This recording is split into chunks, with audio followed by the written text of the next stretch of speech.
시편 97편 10절부터 12절까지 말씀을 우리 같이 한 목소리로 읽겠습니다. 구약 성서 874페이지에 있는 시편 97편이고요.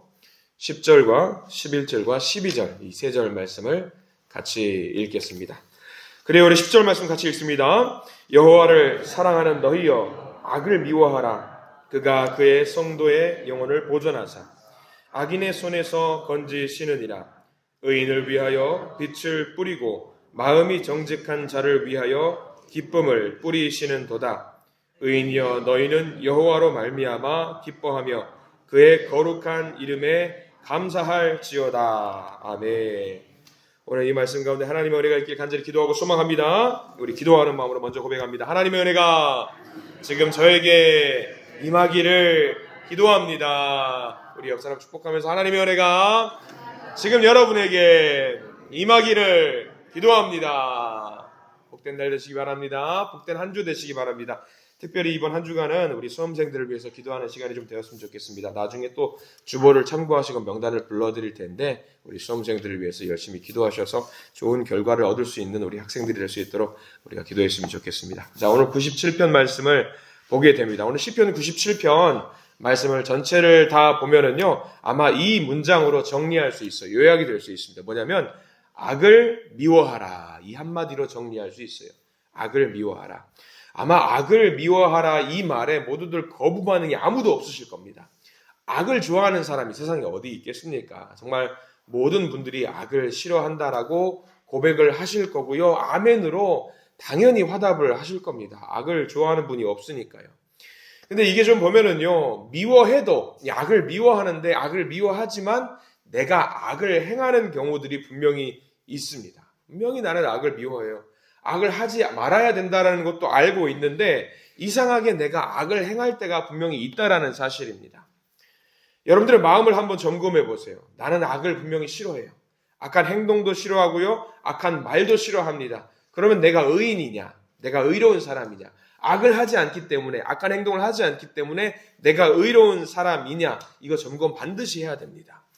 여러분들 우리가 제일 끝절을 읽었지만 그 1절 말씀을 먼저 볼까요? 1절과 8절 두 절 말씀을 봐야 되는데 하나님께서 의롭다 생각하시는 사람, 하나님께서 의인이라고 생각하는 사람, 하나님께서 착하다고 생각하는 사람들이 어떤 마음을 가지고 살아가느냐. 먼저 1절 말씀 읽어보겠습니다. 시작. 여호와께서 다스리시나니 땅은 즐거워하며 허다한 섬은 기뻐할지어다. 아멘. 아마 이게 우리의 고백일 겁니다.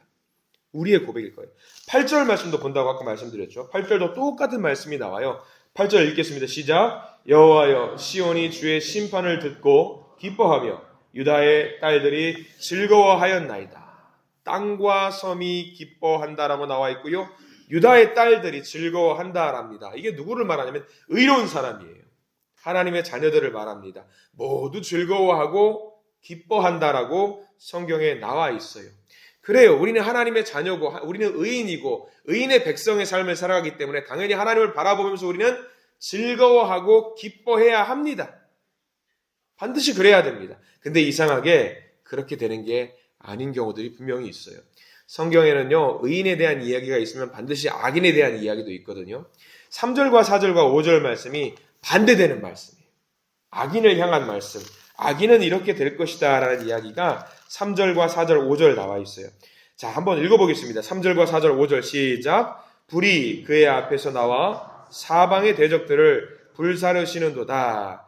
그의 번개가 세계를 비추니 땅이 보고 떨었도다. 산들이 여호와의 앞 곧 온 땅의 주 앞에서 밀랍같이 녹았도다. 자, 보세요.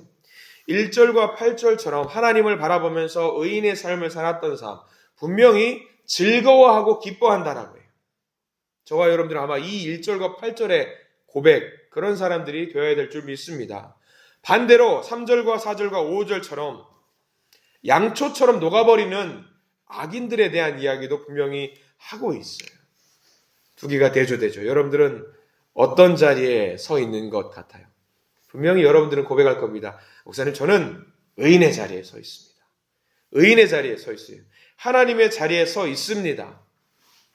근데 분명히 심판의 자리에 서게 될 때 여러분들은 어떨 것 같아요? 우리들끼리 서로 기분 좋게 웃으면서 대화할 때 저는 의인의 자리에 서 있습니다라고 이야기를 하는데 마지막 심판의 때에 나는 과연 어디에 서 있을 것인가 생각을 해보십시오. 그러면 분명히 이런 질문을 스스로에게 던질 겁니다. 뭐냐면 나 괜찮을까? 나 정말 괜찮은 거 맞아? 이대로 하나님 만나러 가도 되는 거 맞아?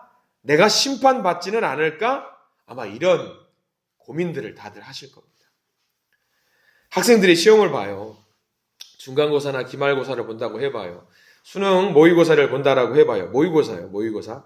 그날 시험을 못 봤어요. 수능 모의고사를 못 봤어요. 월말고사를 못 봤어요. 기말고사를 못 봤어요. 그러면 인생 끝난 거 아니에요.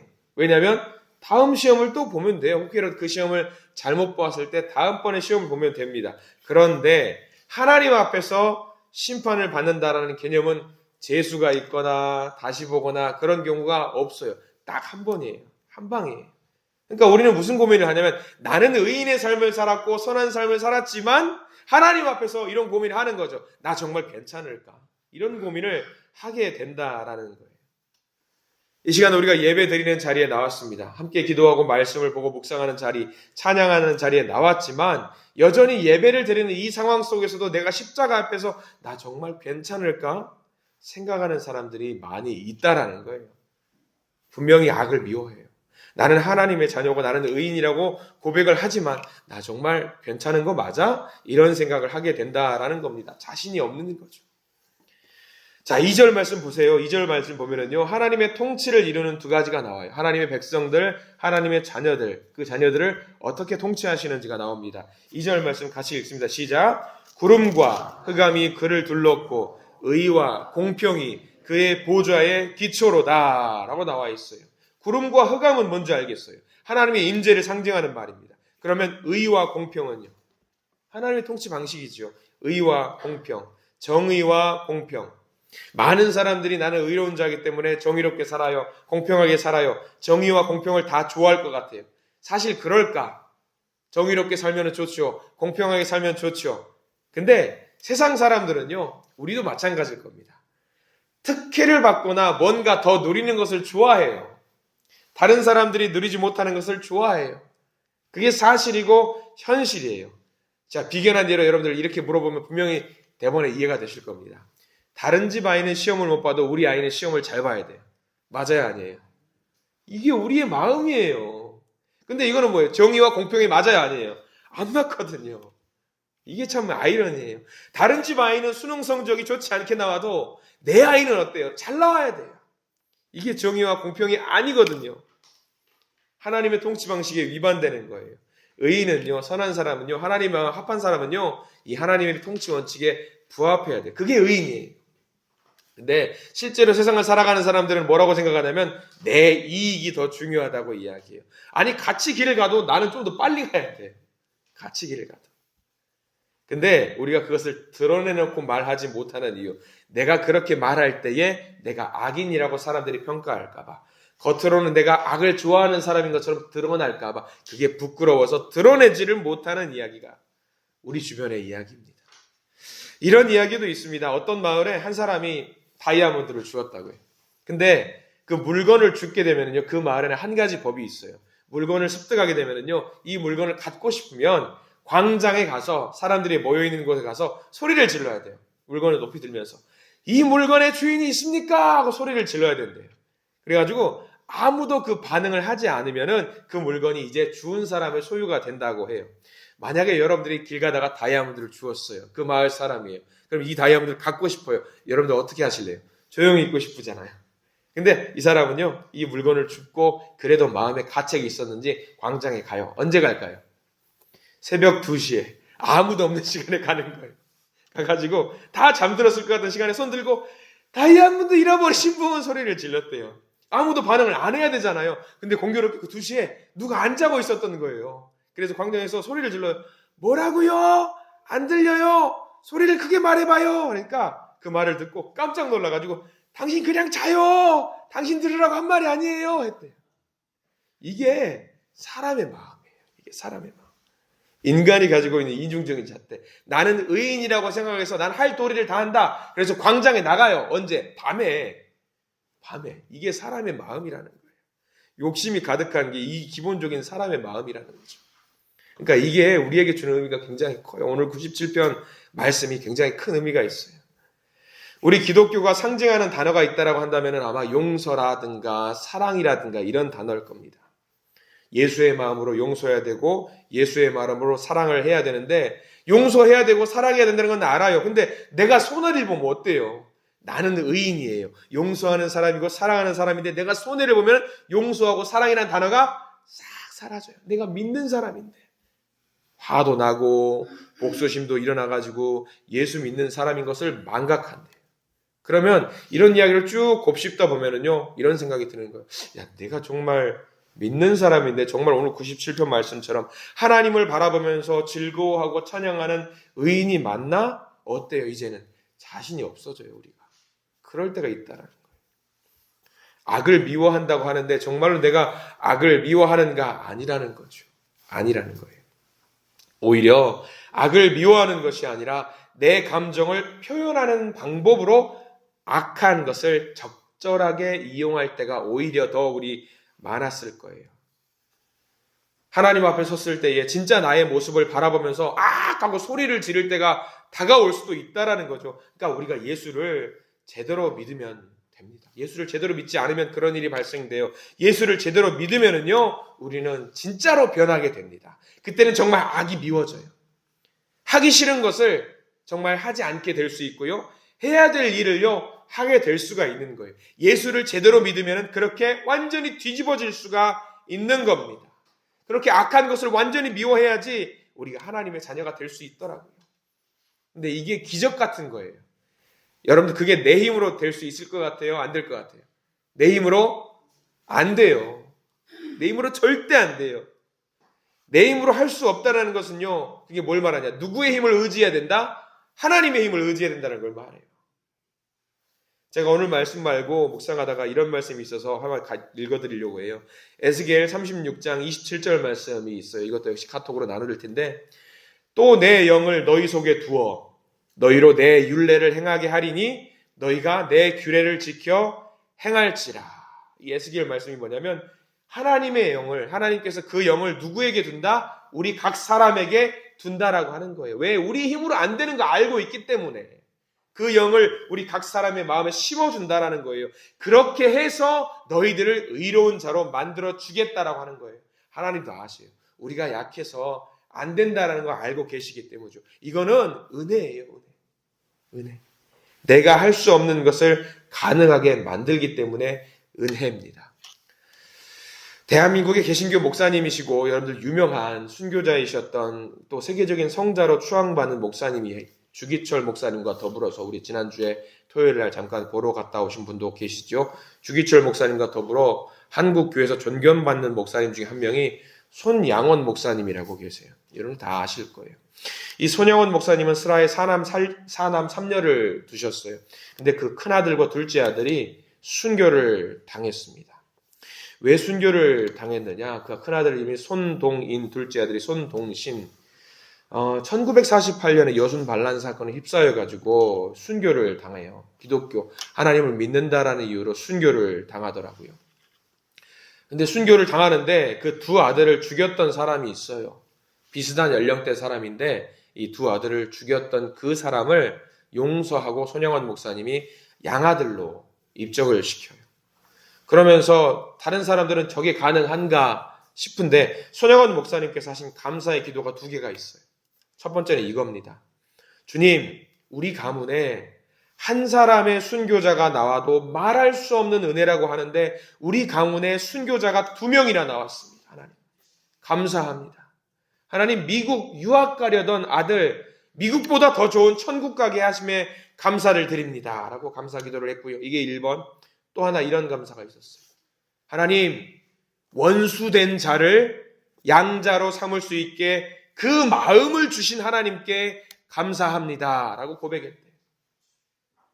요거 불가능해요. 사람의 마음으로는. 근데 그 마음 속에 무엇을 심어주었기 때문에 하나님의 영을 심어주었기 때문에 악인이 될 수밖에 없는 사람을 의인으로 만들어주셨다는 거예요. 악인이 될 수밖에 없잖아요. 사람의 마음. 사람이 이런 마음이 어떻게 생겨요? 원수를, 내 친아들을 죽인 자를 양자로 삼아서 물씬 다 도와주는 거예요. 성장할 수 있도록.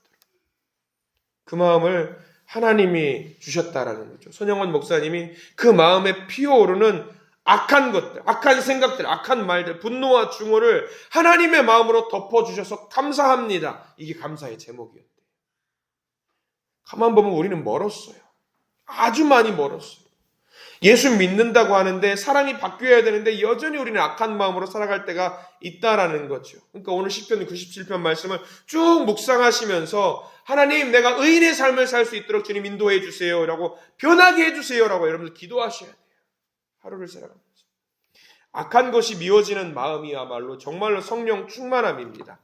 자, 7절 말씀도 좀 볼게요. 7절 말씀 보면 이렇게 나와 있어요. 7절 말씀 시작. 조각한 신상을 섬기며 허무한 것으로 자랑하는 자는 다 수치를 당할 것이라. 너희 신들아 여호와께 경배할지어다. 우상 숭배를 하지 말라는 이야기죠.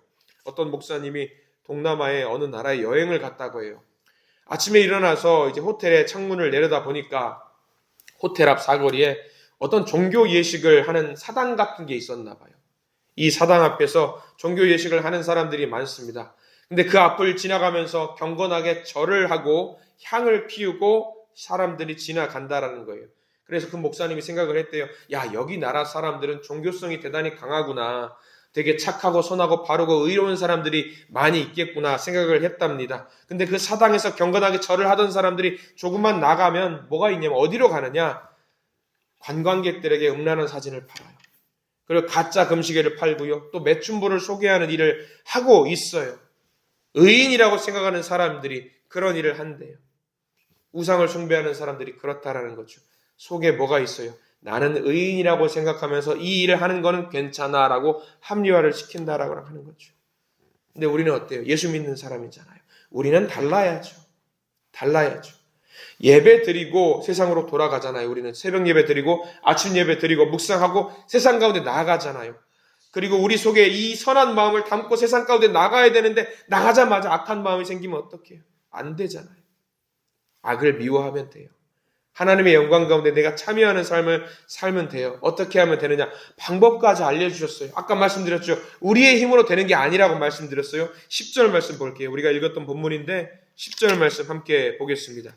특별히 10절 말씀은요, 밑줄 그어야 될 부분이 있습니다. 10절 같이 먼저 읽어볼게요. 시작. 여호와를 사랑하는 너희여 악을 미워하라. 그가 그의 성도의 영혼을 보존하사 악인의 손에서 건지시느니라. 여호와를 사랑하는 너희여. 밑줄을 한번 그어볼까요? 여호와를 사랑하는 너희여. 주님이 하실 텐데, 주님이 다 하실 텐데 우리가 해야 될 게 하나 있대요. 뭐예요? 여호와를 사랑하는 자요. 우리가 뭐 하라는 거예요? 여호와 하나님을 사랑하라, 그 이야기예요. 그냥 믿음 갖고 있지 말고 그 믿음에서 한 단계 더 넘어가서 여호와를 사랑하는 자들이 되어야 된다라고 이야기를 하는 거예요. 사랑해라, 사랑해라. 그냥 믿지 말고 사랑해라. 그러면 악이 미워지게 된대요. 악이 미워지게 된대요. 사랑하는 연인이 있어요. 큰 남자가 한 여인을 너무 사랑해요. 이 사랑을 더욱더 깊게 진전시키고 싶은 방법이 있어요. 뭐죠? 이 여자를 지극히 사랑하면 돼요. 지극히 사랑하면은 이 여인이 싫어하는 것을 안 하게 돼요. 싫어하면 안 해요. 뭐 하면 돼요? 사랑하면 되는 거예요. 그 방법을 알려주는 거예요. 여호와 하나님을 사랑하면은요, 하나님이 싫어하는 행동은 안 하게 된다라는 것을 우리에게 알려주고 있는 거죠. 그러면 우리 힘으로 안 되는 거를 하나님이 되게 만들어 주신다라는 거예요. 마지막 12절 말씀 정리하는 말씀입니다. 12절 말씀 읽겠습니다. 시작. 의인이여 너희는 여호와로 말미암아 기뻐하며 그의 거룩한 이름에 감사할지어다. 아멘. 이 말씀이 나에게 해당되는 고백을 하는 사람이 정말로 복이 있는 사람입니다. 의인이여 여호와로 말미암아 기뻐하라. 이 고백이 저와 여러분들의 고백이 되기를 간절히 소망합니다. 기도하세요. 내 심령 하나님 97편 말씀처럼 기적과도 같이 내 힘으로 안 되는 거 압니다. 하나님 기적과 같은 역사가 변화되는 역사가 일어나게 해 주시옵소서. 주님을 더욱더 사랑하게 해 주시옵소서. 주님 사랑하면은 주님이 내 마음을 변화시켜 주신다고 약속하셨잖아요. 그러니 지금 오늘 하루의 삶이 주님 사랑하는 삶으로 가득하게 해 주시옵소서. 여러분들 그런 기도하시는 저와 여러분들 되기를 간절히 소망합니다. 그래서 악을 미워하는 삶. 오늘 하루 당당하게 내가 하나님 사랑함으로 말미암아 내가 악을 미워하는 자가 되기를 원합니다. 이 기도하실 수 있는 저와 여러분들 되시기를 간절히 축원합니다. 기도하겠습니다. 주님 감사합니다. 오늘 하루를 살아내는 영의 양식으로 오늘 말씀을 먹게 해주셔서 감사합니다. 주여, 의인의 삶을 살고자 합니다. 선한 자의 삶을 살고자 합니다. 근데 우리 본성이 너무 악해서 마음대로 되지 않습니다. 그래서 이 시간 주님을 의지합니다. 주님을 온전히 의지합니다. 주님을 사랑하는 마음, 주님을 정말로 사랑하는 마음이 우리 마음을 지배하게 해 주시옵소서. 예수 그리스도 이름으로 간절히 기도드립니다. 아멘.